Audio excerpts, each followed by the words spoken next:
I struggle with perceiving myself as a professional photographer. I made a career as a musician. It was my first love, and I have dedicated a lot of time of my whole entire life to music.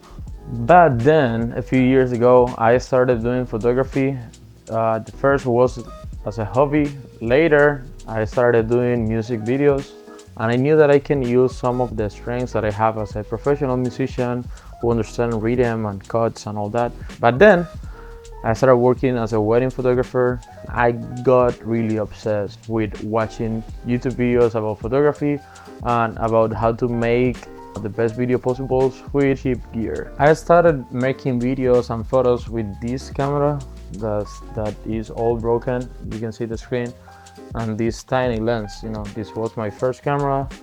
$200 for the camera, $300 for the lens. And obviously people didn't take me seriously because I had a broken camera and a tiny lens. The bigger the lens, the more professional you are. And yes, that's how people think about you. Sooner than later, you're gonna start thinking the same about yourself. And that's what happened to me, especially because I didn't have a title that says that I'm a professional photographer. I will have to go in debt or pay for something that I can buy cheap courses online, and I don't have to go to school to have a certificate that says that I'm a professional photographer.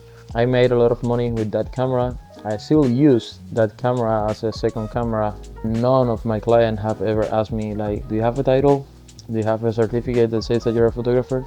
My clients just care about my vision. They just care about how I compose my photos, and they just care about how I treat them and how I make them feel on their special day. Looking back, I just realized that being a professional photographer is not just about the title, it's not about the gear that you have, it's more about what do you do with that gear. It's about how you treat the people that you're working with or your clients. How do you treat also, the people who are around, family or people who are involved in a session or a wedding. Also, it is about how confident you are in your craft. If you love what you do, you will keep pushing, and also you will be humble enough to be always open to learn from people who have more experience than you. That's probably one of the most important things if you're trying to be a professional in anything, music, photography, or whatever you have to do. I'm still learning, but I'm way more confident, and I can confidently say right now that I am a professional photographer.